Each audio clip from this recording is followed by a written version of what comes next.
que yo no sabría ni por dónde empezar casi con los datos, porque yo creo que sobre todo lo que se ven son los ISMs, digamos, que son adelantos, ¿no? Yo creo que muchas veces, igual para determinados oyentes que lo desconozcan, al final el PIB, que es lo que más o menos se habla, son datos que se dan a posteriori y muchas veces son datos pues que realmente se dan muy a posteriori y luego incluso tienen esas revisiones, ¿no? Es decir, que el PIB, por ejemplo, del 2019 se conocerá, pues yo creo que estará a punto de saberse, y luego al cabo de un año y al cabo incluso de 2 años, pues hacen revisiones de realmente cuál ha sido ese PIB, ¿no? Entonces, para evitar ese lag de tanto tiempo, pues sobre todo se utilizan lo que son unos indicadores adelantados, que son los PMIs, y sobre todo hay 2 tipos de PMIs que son los que más se utilizan, ¿no? Que son el de industria y el digamos, de servicios, ¿no?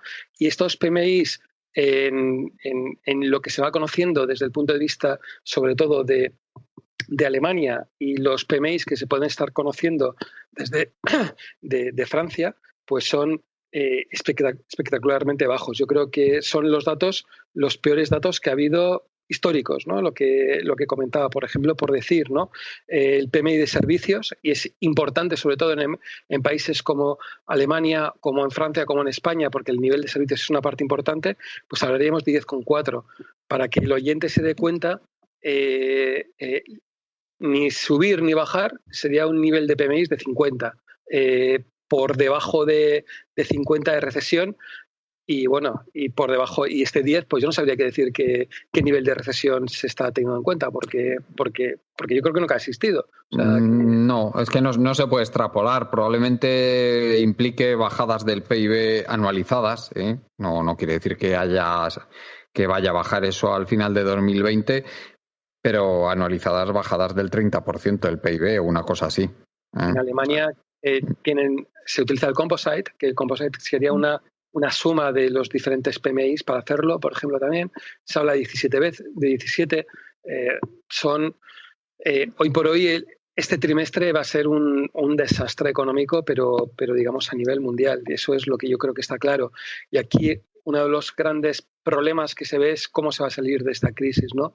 Y bueno, ya se ve que puede haber países que salgan relativamente rápido, indico que puede ser un año, y hay otros países que, porque sobre todo como puede ser el caso español, porque tenemos una cantidad de hostelería muy potente, pues yo creo que va a tardar más, ¿no?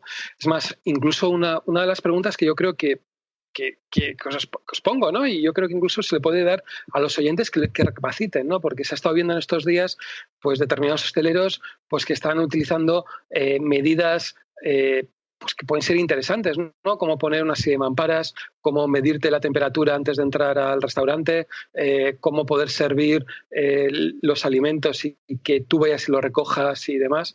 Y al final, uno de los planteamientos que mucha gente puede hacerse, o yo me hago, es decir, yo ante una situación de que ir a un restaurante o ir a un bar es un momento plácido, en el que si yo voy a un bar a tomar tranquilamente mi café leyendo el periódico, yendo con mascarillas, estando confinado, estando que parece que otra cosa, yo voy a tomar el café tranquilo, voy a poder leer mi periódico de manera tranquila, o voy a directamente preferir estar en mi casa leyendo lo que sea, ¿no? Entonces, mi sensación es que es peor, ¿no? O sea, porque yo creo que desde el punto de vista de que por mucho que quiera la hostelería mejorar la situación, realmente va a haber mucha gente que directamente no va a ir, o sea, porque no va a ser un placer, ¿no? Y ir a un restaurante, pues ya no va a ser tan cool como puede parecer, ¿no? Entonces, yo creo que desde el punto de vista de demanda es lo que realmente me va a dar ese miedo. Yo creo que es lo que realmente me está empezando a dar miedo. Hay un problema de shock de oferta, ¿vale? Por el tema de coronavirus, pero la demanda va a volver a la misma situación que estaba anteriormente en hostelería, o desde el punto de vista de ese hotel tan bonito que está en la playa, que te van a obligar a tener una serie de metros para estar, o cómo vas a hacer para ir al agua. No sé, yo creo que hay muchas preguntas, muchas dudas, pues que hace que ese shock, que yo creo que es el más peligroso de todos, que realmente es el de demanda, pues yo creo que no estamos tan lejos de que realmente hay ese shock y bueno, y a ver qué es lo que hacen los gobiernos, ¿no? No sé lo que os parece a vosotros, si por no entrar en otras cosas, pero si creéis que estamos muy cerca de ese shock de demanda más que de shock de oferta. Pues adelante, Jordi, ¿tú qué piensas? Hombre, no sé si empezar a hablar de esto porque va a ser bastante largo y no sé si deberíamos entrar al tema del petróleo, Bien, pero sí. Yo para ir apuntando respecto al problema de la demanda, es que creo hay una cosa muy simple. Y es que esto no aguanta en la forma en que está realizada la reclusión, esto no aguanta. Ayer me comentaba un compañero que los stocks de almacenes llenos de tecnología están hasta arriba, hasta arriba. Es decir, hay un montón de cadenas de venta de suministros que están rotas. Y lo mismo ocurre en los servicios. Por ejemplo, esta semana se ha cancelado el Oktoberfest. Para todos aquellos que dicen que llegará rápida más o menos la recuperación en mayo, en junio, Oktoberfest se ha cancelado. Y hay autoridades de Suiza y de Bélgica, perdón, de Suiza y de Holanda diciendo que a lo mejor no se pueden realizar eventos masivos en un año y medio. En un año y medio, ¿eh? ¿Qué significa eventos masivos en un año y medio? ¿Qué vamos a entender por eventos masivos? ¿Va a querer ir la gente a restaurantes con mascarilla? ¿Va a querer ir la gente a los restaurantes para estar con mamparas? ¿Va a querer ir, volver a su casa para que sus padres o sus abuelos se contagien? Todo eso a mí me parece que está roto y desde luego es evidente que va a haber sectores que se van a romper. Están rotos, de hecho, y porque hay un shock de oferta y un shock de demanda. El problema de la demanda, y eso lo veremos luego cuando hablemos del petróleo, es que por mucho que tú puedas estimular la economía, si hay un shock además de oferta, es que no va a funcionar. Porque si hay un shock de demanda, la gente, por mucho que tú produzcas más, no lo va a consumir. Es que no lo va a consumir. Y no es estimulable.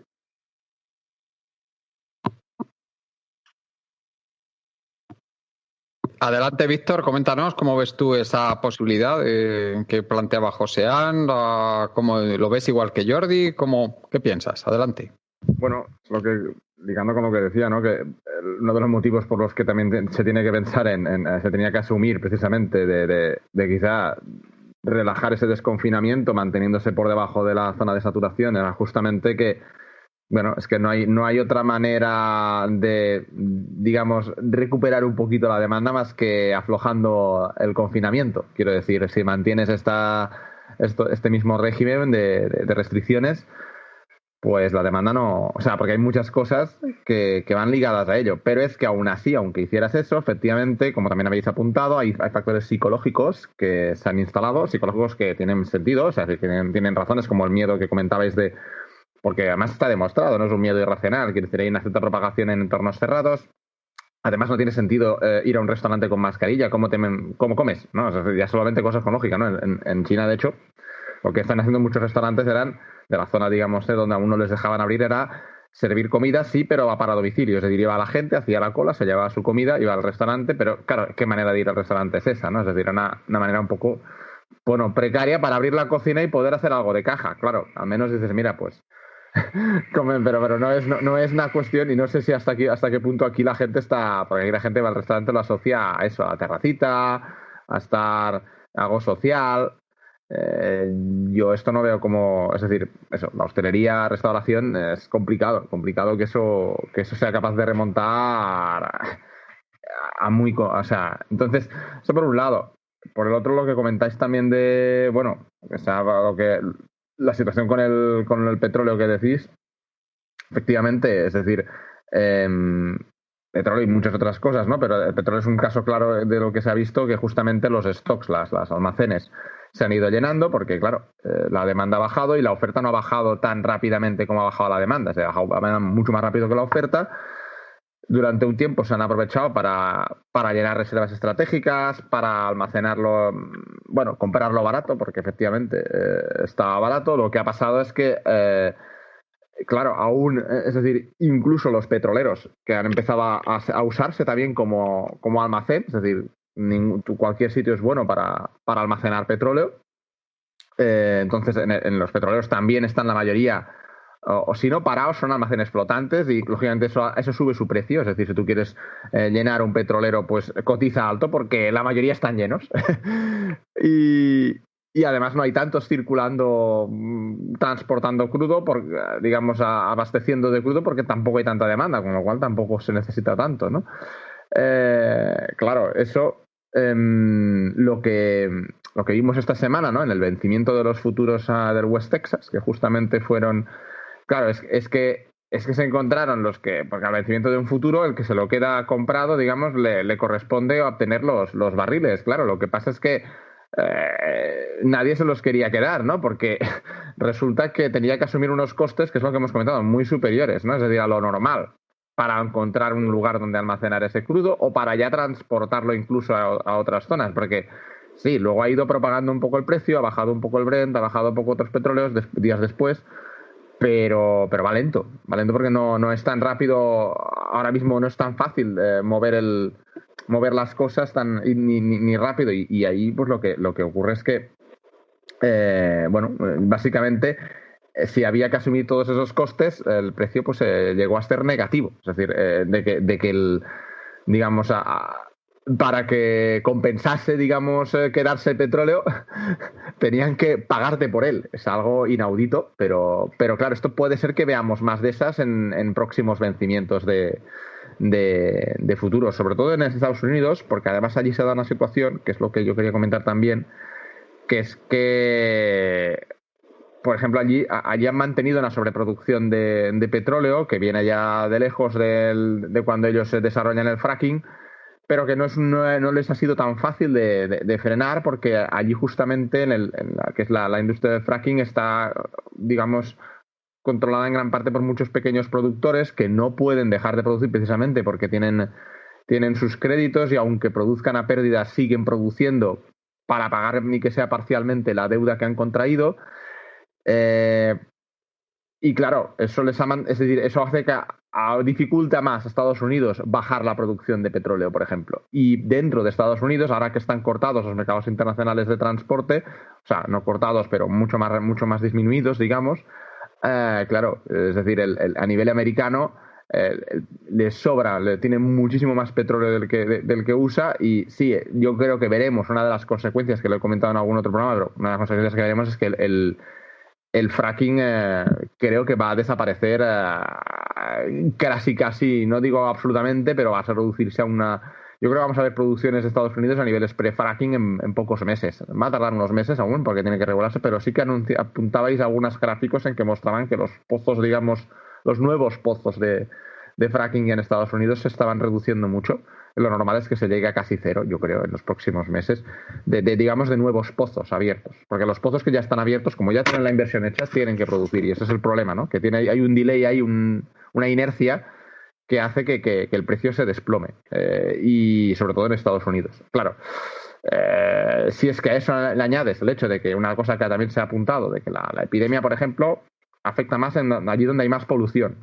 Eso quiere decir que las políticas antipolución también se van a fomentar más. Claro, eso pasa por reducir también o sea, no se va a levantar esto en algunos sectores como el energético, digamos, de combustibles fósiles. Esto no levanta ni mucho menos, y lo cual tiene su parte buena, por supuesto, y que yo creo que eso será una cosa. La parte buena, digamos, de esto es que igual se acelere más la transición energética, más rápido de lo que se había pensado, ¿no? Bueno, y sobre todo, Víctor, que yo creo que van a ser necesarias fuertes inversiones por parte del sector público, o bien que las fomente el sector público en forma para estimular la economía. Es que claro, no van a tener más remedio, porque si no, la recuperación es que va a ser como una L un poco inclinada hacia arriba, sí, que no va a estar ni en U siquiera. Sí, bueno, lo decían recuperación en Nike, le llamaban, ¿no? Sí. Aquello que venía luego una suave pendiente alcista. Pero sí. Sí, la recuperación en Nike me parece muy gráfico. Bueno, pues vamos a escuchar a Juan Carlos. Juan Carlos, creo que estás por ahí, ¿no? Sí, estoy por aquí. Sí, pues ¿cómo ves tú el tema del petróleo? Porque desde luego esto ha sido sorprendente, no sé si ha sido porque claro, con la bajada de consumo que ya se está diciendo que va a haber, que puede ser incluso de 30 millones de barriles durante las peores semanas, 30 millones de barriles día durante las peores semanas de la pandemia, pues desde luego yo no sé si es sorprendente lo que está pasando con el mercado del petróleo, pero desde luego que tiene una importancia grandísima. Creo que tú estarás de acuerdo. Adelante. Bueno, a mí no me sorprende. Vamos a ver, hay que diferenciar dos temas, ¿no? Es decir, los contratos que ya están acordados, etcétera, que hay que entregarlos, que es lo que ha colapsado un poco el mercado del Texas, ¿no? Estos días atrás.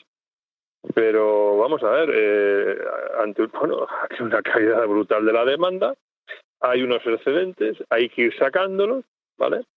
Y por lo tanto, hasta que esos excedentes no vayan saliendo, que tardará bastantes meses, pues el precio va a estar oscilando entre los 20 y los 40, probablemente. Pero vamos, a partir de ahí, en cuanto esos excedentes estén regularizados, pues cada país tendrá que producir lo que le demanden sus clientes, porque lo demás es tontería. Entonces, claro, en este caso, países que dependen mucho, ¿no?, de la venta de petróleo, pues van a sufrir, evidentemente, unas restricciones, ¿no? A nivel, bueno, también es cierto que esos países también son los más restrictivos, ¿no?, a nivel gubernamental, ¿no?, por de alguna manera. Por lo tanto, tampoco la población va a tener, en este sentido, bueno, o sea, les va mal, pues les va a ir un poco más mal, ¿no? En ese sentido, porque ya están jodidos del todo, ¿no? En Oriente Medio me refiero, ¿no? Por ejemplo, en Venezuela, en México, Estados Unidos, pues estos países que son energéticamente muy exportadores, Rusia, ¿no? Pues bueno, pues tendrán que producir menos y punto, ya está, si es que ni más, ya llegará momento, o utilizar el petróleo para innovar en otro tipo de industrias. O sea, es así. O sea, no tiene que a lo mejor hay que recurrir otra vez al petróleo para hacer determinadas cosas, ¿no?, que ya se habían desechado. El tema del gas, no nos olvidemos, aquí su competidor, ¿no?, el gas le estaba ganando terreno al petróleo en los últimos años. Y bueno, a lo mejor ahora el gas pierde, ¿no? Bueno, gas, ¿no?, por valga la redundancia, ¿no?, en este sentido. Por lo tanto, yo, lo que sí creo que lo que está ocurriendo en el petróleo es algo lógico, ¿no? Como con cualquier bien que sufre un shock de demanda como este, ¿no? Si queréis, podemos luego abrir un bloque, porque hemos hecho algunos cálculos nuevos para hacer un poco la predicción de cuál va a ser después de la pandemia viene la econodemia, y entonces la verdad que en los últimos cálculos que hemos hecho, pues todavía pone la cosa mucho peor, esto de recuperación en V, como están diciendo algunos, eso sí que es ciencia ficción. Entonces, luego ni en Uber ni en Uber. Ni en Uber ni en Uber. Yo ahora mismo lo que veo es el símbolo de la división, ¿no? El que cae para abajo así inclinado, ¿no? Eso es lo que yo veo ahora mismo. O sea, no veo la L siquiera. No veo el momento en el que podamos dejar de caer. Es que no lo veo. No lo veo y luego además, insisto, como es que tampoco se ponen de acuerdo, pues por ejemplo en Europa, es que es un desastre. O sea, el Consejo Europeo fue un puto desastre. Y claro, España porque, fíjate, vamos a hacer, que habían preguntado algunos oyentes lo de la deuda perpetua, ¿no? O sea, vamos a ver. La deuda perpetua, o sea, a ver, sí, por supuesto, es una proposición muy ambiciosa. Es decir, coloco aquí un billón y medio de bonos y a tomar por culo. Dice, pues los coloco y como son perpetuos, pues no se pagan. Pero eso es igual. No se pero eso es devuelve. igual, claro, pero eso es igual que monetizar deuda, porque estando los intereses casi a cero, pues... Sí, claro. pero ahí has dado en el clavo. Están los intereses casi a cero, vale. Es casi lo mismo, porque no es lo mismo. Entonces tú emites la deuda esa perpetua, no la devuelves, eso sí, se la pueden transmitir unos a otros, tal, pero la gente dice, hostia, el inversor dice, bueno, esto yo de momento ya no lo recupero. O lo coloco, si en caso de necesidad o de querer invertir en otro sitio, o se lo tengo que colocar a otro. Bueno, pues eso lógicamente encarece. O sea, alguien que compra bonos perpetuos te pide más interés. Eso ya es automático. Eso ya es automático. Por lo tanto, esa deuda va a ser más cara. Pero es que la deuda estamos viendo que está subiendo todos los días. Es decir, la prima de riesgo, que nadie está dando mucho, bueno, es muy importante, porque como estaba en el subsuelo, bueno, pues ahora ya está en el suelo. En 3 semanas la prima de riesgo ha subido bastante. Juan Carlos, recordemos que el miércoles tuvo que intervenir el Banco Central Europeo dejando que los bancos obtuvieran liquidez a cambio de bonos de la que no admitía hasta la fecha. O sea, bonos que son prácticamente basura, no llegan a ser bono basura, pero casi. Son BBB menos los que está admitiendo. Claro. Entonces claro. Lo que es el mínimo grado de lo que se considera un bono de inversión y que normalmente no se acepta en este tipo de operaciones. ¿Y por qué hizo esto? Pues porque la prima de riesgo de España se disparó a 155 y la de Italia casi a 250. Entonces, tenemos que tener en cuenta que el Banco Central Europeo ya está interviniendo de forma agresiva en los mercados de deuda para que no repitamos la situación que vivimos entre los años 2010 y 2012. Una pregunta, igual la idea de la deuda perpetua igual es que compre el BCE esa deuda también así de free, ¿no? No, vamos a ver, el tema es que ahora mismo esa deuda, si se pusiera en marcha, que no se va a poner, pero si se pusiera en marcha, se pondría el año que viene. Claro, es que lo que ha dicho Juan Carlos, estas intervenciones, bueno, tienen sus efectos ahora a corto plazo, pero dentro de nada, dentro de unos meses, vamos a empezar a ver otra vez cómo los intereses empiezan a aflorar, ¿vale? Empezamos a ver ya el Euribor por encima del 1, empezamos a ver cosas ya que eso sí que afecta a las familias y a las empresas, ¿vale? De verdad. Y eso el Banco Central Europeo ya no lo va a poder contener de una forma tan fácil, porque, claro, ya está comprando papel basura. Por eso ha emitido 750.000 millones de euros hace 3 semanas para comprar el papel que sea. Entonces, ¿qué pasa volvemos a la venta papel perpetua? ¿Qué pasa? Que se va a vender más caro. Pero claro, dicen, ¿cómo se pagan esos intereses? ¿Con qué lo pagamos? Hombre, con el presupuesto de Europa. Bueno, pero el presupuesto de Europa es el que es. Entonces habrá que ampliar ese presupuesto. ¿Cómo? Coño, pues con impuestos, como se ha hecho toda la vida. Entonces, ¿qué va a pasar? Que van a aflorar más impuestos, nuevas tasas en la Unión Europea, que nos van a repercutir a los ciudadanos, que somos al final los que vamos a pagar esos intereses de esa deuda perpetua. Por lo tanto, en mi opinión, esa propuesta, que es muy ambiciosa, al final no tiene ningún recorrido y de hecho ya se topó el jueves con una oposición frontal total. Porque, claro, Juan Carlos, es que lo que nos estamos encontrando es que la heterodoxia está encontrando unos límites que no puede. La heterodoxia económica, la heterodoxia monetaria, está encontrando unos límites que Alemania, Holanda, etcétera, no quieren traspasar. Y si no los traspasan, va a pasar lo que tú dices, que es que van a subir los tipos de interés de los países del sur, por lo menos.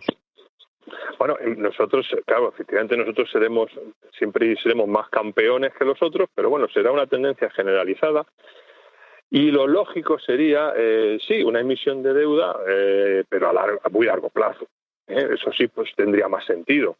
O sea, pues, por ejemplo, bonos a 20 o 25 años. Eso sí, y mutualizados y para un fin muy concreto. Es lo que ya he dicho en este programa varias veces. Por lo tanto, lo de la deuda perpetua, que por cierto, Soros viene a decirnos que eso es lo que va a venir a salvar la Unión Europea. O sea, señoras y señores, la deuda es esclavizar a la población. Al fin y al cabo, o sea, no nos engañemos. Todo el que está endeudado está esclavizado. Y contra más se endeuda, más esclavizado. Y más depende al final de la subvención y de las prestaciones mínimas, etcétera. Al fin y al cabo, su libertad de vida se merma. Eso ténganlo ustedes claro. Por lo tanto, ¿cómo se toma el control de los estados? Endeudándolos hasta el tuétano. Así los esclavizas y haces lo que quieres con ellos. Y bueno, ya no te digo nada si encima la moneda no es tuya. Porque claro, señoras y señores, dicen, no, volvámonos a la peseta. Bueno, a la peseta o al real de A8, lo que ustedes quieran. Pero eso, señoras y señores, supone que al día siguiente la devaluación es tan brutal que todo su patrimonio pasa a valer la mitad. Dice, bueno, sí, vale la mitad dentro de nuestro país. Pues bueno, si todo vale la mitad, pues me da igual que mi patrimonio valga la mitad. Total, se van a... Bueno, pero es que ese no es el escenario. Porque tenemos la deuda. ¿Y a quién se la debemos, señoras y señores? A los que no han salido del euro. Entonces ahí es donde ustedes tienen la ruina. ¿De acuerdo? Por lo tanto, todo lo que sea, lógicamente estamos en guerra, ¿no? Decía el otro día Borrell, estamos en guerra, hay que endeudarse. Y bueno, lleva razón. Bueno, también es un momento excepcional para aprovechar y decir de qué gasto podemos prescindir. ¿No? Porque eso es lo que hacemos cada uno en nuestra casa. Si en nuestra casa de repente dejan de aparecer ingresos de forma súbita, como ha ocurrido ahora, pues entonces, ¿qué tenemos que hacer? Aprovechar para no gastar dinero en cosas que no sean esenciales o, bueno, como decía aquel, innecesarias. Por tanto, eso es un ejercicio que también tiene que estar haciendo ya nuestro gobierno. Hoy por hoy no puede estar mirando en reducir gastos con la situación que hay en la actualidad. O sea, yo creo que ni mucho menos. O sea, yo creo que es la segunda fase que puedes llegar a mirar dónde tengo que invertir. Pero yo creo que no es en estos momentos, sinceramente. O sea, porque creo que hay que mirar otras cosas y yo creo que hay que analizarlo, que posiblemente tengan que empezar a mirarlo, pero es que yo creo que estamos hablando de digamos, de otra cosa. O sea, que no, perdón que te interrumpa, que no me refiero al gasto. Sí. Me refiero a la industria política, lo que he dicho ya miles de veces. O sea, ese es el gasto que hay que reducir. Hombre, por supuesto, es que además, ya lo avanzamos en el programa pasado, es que vamos a tener que invertir más en sanidad y más eficiencia, no solo más dinero, sino cómo gastarlo mejor. Porque es que estamos viendo unos escándalos. O sea, lo que ha ocurrido en Madrid con la residencia de ancianos no tiene nombre. Sí. Que de eso ya habrá que pedir responsabilidades cuando toque el momento. De todas maneras, no tiene nombre. Sí, estoy completamente de acuerdo contigo, ¿eh? O sea, que no tiene nombre lo que ha pasado en las residencias y yo creo que las residencias lo van a pagar. O sea, lo van a pagar porque sus clientes directamente no van a querer ir. O sea, que a ver quién es esa persona mayor que va a querer ir a una residencia. Entonces van a tener que hacer unos cambios muy bestias, que eso va a hacer que los costes de las residencias aumenten de manera potente y vamos a ver qué persona anciana va a poder ir a una residencia, que eso va a ser otra cosa, ¿no? Pero bueno, con todo, yo creo que hay una de las cosas que es el tema de la monetización de la deuda o la creación de esa deuda ilimitada, ¿no? Yo creo que hay un punto y es que ¿quién va a estar dispuesto a comprar esa deuda? Bien, que igual nos encontramos con la sorpresa de que hay gente que está dispuesta a comprar la deuda. Y como toda deuda que al final se pague muy poco de intereses o apenas se pague, pues no hay problema, ¿no? Es decir, que ¿qué problema tiene Japón? Pues Japón no tiene ningún problema. Incluso aunque tenga el día de mañana un 500% del PIB sobre deuda, no tiene problema porque los intereses que paga son pequeños o son ridículos. ¿España tiene algún problema? Pues tampoco tiene ningún problema en el fondo, porque un tipo de interés de un 0,8 o un 0,7 en deuda a 10 años, pues tampoco es que sea ningún problema. El problema ¿dónde está? Que en vez de pedirte un 0,7, 0,8%, pues al final te acaben pidiendo un 4, un 5 o un 6% o un porcentaje mayor, ¿no? Ahí es donde, digamos, vamos a depender del Banco Central Europeo. Si el Banco Central Europeo al final decide que va a mantener los tipos de interés bajos y que la deuda se sitúa al 1%, 2%, pues toda la fiesta que venga y que pueda venir, pues se va a poder pagar sin problemas. O sea, ¿por qué? Porque al final esta deuda parece que no es de nadie, es del viento, parece, ¿no? Como hay gente que está empezando a decir, ¿no? Pero bueno, aquí el verdadero problema es que sobre todo las manos las vamos a tener cerradas y bien dependiendo realmente del Banco Central Europeo. Mañana el Banco Central Europeo decide por cualquier cosa dejar de comprar bonos españoles o que la prima de España pase a que tengamos que pagar un 3 o un 4% y estamos jodidos, no, lo siguiente. O sea, ¿por qué? Porque los gobiernos van a tener que hacer cosas para evitar que esa prima siga subiendo, y hacer esas cosas implica pues que vas a tener que dejar determinados gastos para pagar esos intereses, porque creo recordar que no lo han quitado, que primero, antes de nada, se pagan los intereses. Y no sé cuál es el artículo, que posiblemente algún compañero lo sepa, pero que hoy por hoy en la Constitución española primero se pagan los intereses, ¿no? Y lo demás... el 135, José. Sí, pues lo tenemos todavía vigente. Entonces, pues bueno, todo va a depender de la bondad del Banco Central Europeo. No va a depender ni de los pactos de la Moncloa, que sí que tienen que llegar a algún acuerdo. ¿Por qué? Porque es importante ir con una voz común a Europa, pero realmente esto depende del Banco Central Europeo y depende de quién realmente esté gobernando y que decida ese banco central. Que mientras no haya problemas inflacionarios, que yo creo que no los va a haber y que parece que no los va a haber, no creo que va a haber problemas en financiar todo esto. Y financiar todo esto significa que difícilmente va a haber bajadas de pensiones, difícilmente va a haber bajadas de funcionarios y difícilmente va a haber modificaciones del gasto político, ¿no? que hablas, ¿no? Entonces, para que se produzca... José, yo creo que hay una cosa clara, que o hace eso finalmente el Banco Central Europeo, que tardará un poco más o un poco menos, pero o hace eso o el euro está muerto. Eso hay que tenerlo claro. Pero tienen claro ellos también. Entonces, se ha visto ya que cuando Italia ha llegado a los 250 puntos básicos, que ya es de prima de riesgo, que ya empieza a ser una situación grave, el Banco Central Europeo ha intervenido, ha conseguido controlar la escalada de los tipos de interés de la deuda italiana, que yo creo que era lo que más les preocupaba, porque los 155 de España, pues en fin, todavía estaba en un margen más o menos razonable. Pero y yo creo que va a hacer lo que tenga que hacer el Banco Central Europeo una vez más, porque el euro, desde luego, creo que hay intereses políticos potentísimos para que no se desmonte, políticos y empresariales. Sí, aquí solo hay un punto y es el tema de inflación, y es lo que el oyente tiene que entender. La política del Banco Central Europeo se basa en mantener la inflación un poquito por debajo de ese 2%, por mucho que igual el próximo año lo cambian o lo que sea, pero esto es, y mientras no haya inflación van a poder hacer y deshacer. El problema que nos venga cualquier shock de inflación, que no parece que venga por ningún lado, pero es que tampoco nadie esperaba el coronavirus. Entonces... Me explico, ¿no? O sea, que al final te puede venir de cualquier cosa. Entonces, si van a tener que decidir el Banco Central Europeo entre inflación o incluso el euro, pues ahí me darían mis dudas, ¿eh? O sea, yo no tengo nada claro que ante un alemán pensara inflación o mantener el euro. Y es donde realmente yo creo que puede estar, digamos, el problema.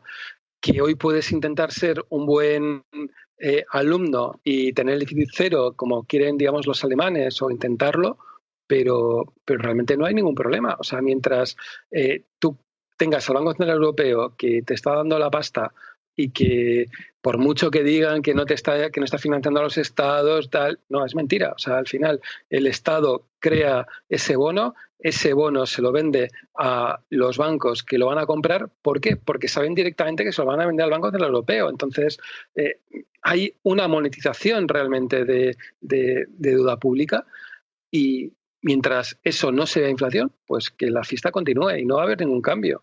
Y yo creo que eso yo creo que lo tienen claro los gobiernos. Otra cosa es que el Banco Central Europeo amenace con la prima de riesgo, y es lo que siempre ha hecho. O sea, que la prima de riesgo la está utilizando como una forma, pues, para chantajear en cierta manera a aquellos gobiernos, pues, que sean, digamos, díscolos. Si el Banco Central Europeo quiere mañana que haya un acuerdo en España de que todos los partidos se pongan de acuerdo, no es nada, lo tiene tan fácil cómo poner la prima de riesgo a esos 250 puntos italianos y ya verías cómo se ponen de acuerdo el Partido Popular, Izquierda, Podemos y quien haga falta. Pues como se pusieron con lo de la reforma de la Constitución, el PP y el PSOE de acuerdo en nada. Es que no tardaron en nada. que cuando hay que reformar la Constitución para otros temas, todos dicen que es imposible. Pero para este no hubo ningún problema porque es que realmente dependía la supervivencia del propio régimen dependía de ello, de que España siguiera dentro del euro. O sea, yo no creo que el régimen del 78 pudiera sobrevivir a la salida del euro. Me parece nos podría sorprender, pero yo creo que no sobreviviría.